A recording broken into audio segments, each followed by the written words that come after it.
Los Angeles is grappling with its most devastating fires yet, igniting outrage aimed at the Deputy Chief Christine Larson over her controversial remarks. In a viral video we'll play in a moment, Larson suggested the victims of fires might be at fault for their situations, adding to the backlash against the city's initiatives when it comes to diversity. The Palisades Fire has ravaged 26,000 acres and is estimated to have caused damage up to $150 billion. Critics claim the LAFD's focus on diversity goals has hindered its firefighting capabilities, with Larson's salary drawing particular scrutiny. Amidst the chaos, many residents just want effective responses to save their homes. We saw it here in Victoria during the bushfires, where Christine Nixon, who had been brought in as police commissioner by the Bracks government, was brought in to fix a cultural problem within the Victoria Police Force, which was too many police shootings, too much of a masculine culture. But when push came to shove and there was a massive Black Saturday bushfire, she went missing and the whole story became, I just needed to eat. What does this tell us about choosing someone during safe times to fix a cultural problem that then, when it hits the fan, are they then the right person for the role? Yeah, it appears we've seen a lot of examples of this now, and the recent LA experiences has highlighted this. There are many, I guess, many efforts to improve cultures of organisations, and they're worthy, but are they the right person to be leading an organisation during an actual crisis? And I think what is becoming quite apparent is no. Look, the example of the diversity chief from the LA Fire Department is a very unfortunate example, because I'm sure that she did not intend that video to just sort of only become prominent. Let's not talk about it before we watch it. Let's have a look. You want to see somebody that responds to your house, your emergency, whether it's a medical call or a fire call, that looks like you. It gives that person a little bit more ease, knowing that somebody might understand their situation better. Is she strong enough to do this? Or, you couldn't carry my husband out of a fire, which my response is, he got himself in the wrong place if I have to carry him out of a fire. Yeah, obviously those comments, if you could turn back time, as Cher would sing, some pretty strong views there, and this being one of them from Twitter that I thought was interesting as well. And the idea of racism and sexism led to diversity quotas, and that the LA mayor pushed the LAFD to promote women. There is nothing wrong with the promotion of women, diverse men, people of in same-sex relationships, all sorts.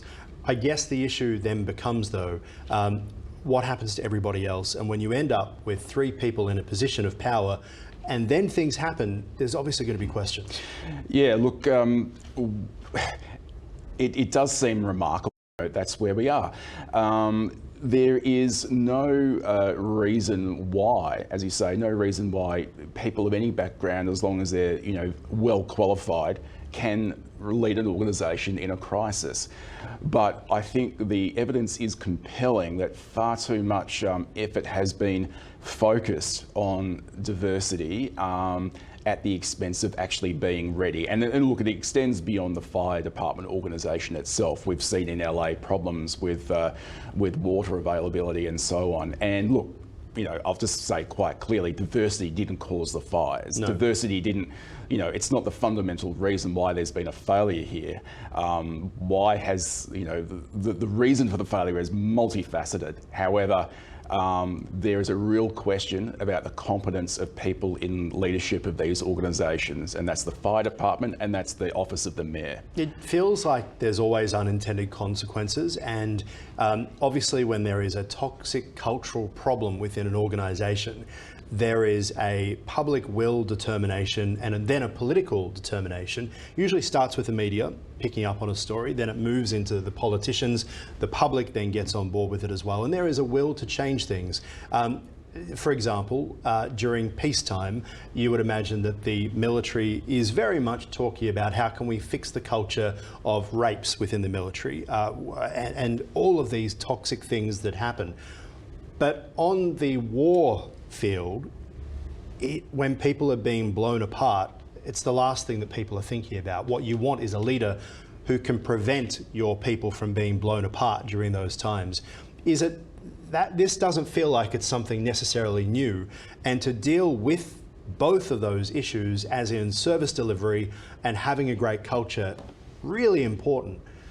Do you think it can be done if you get the right person in the lead role, or do you think that it's something that maybe requires dual people within an organisation, someone focusing on fixing the culture and someone focusing on making sure the job can be done? Look, it's really, no doubt, very difficult to run an organisation that is basically in a command and control environment where this is the whether this is the military or the fire brigade or the police. Then this is not a these are not places where everyone can sit around and talk about their feelings. These are sort of pretty regulated, rigid organisations where there's someone at the top and the orders are handed down. And it does really raise a question about, is there something inherent about that kind of organisation that leads to cultural problems? But that said, I actually want my police and my fire brigade and my military being actually properly run by someone. That does present a lot of challenges about culture, and it probably suggests to me that the approaches, the current approaches to fixing culture are actually not that effective. Yeah, and we have to take into mental health into consideration here as well. You talk about high risk at mental health roles like paramedic, like being in the military, as we see with a lot of veterans who come out. Veteran suicides in Australia have been absolutely terrible. We also have a look at the fact that governments are very slow to fix these issues, and they seem to not want to deal with the consequences of the role, but without doing that, they're going to push out the very people who are great at their jobs. But it is, of course, a real struggle. Yeah, I think what has happened here is that a bit of box ticking for diversity has been an easy solution. Look, here we've done this. We're trying to fix the culture when it's not actually addressing the real issue. Yeah. That's probably closer to the mark here. All right. Well, let's move on if we can, because we're going to talk about Australia.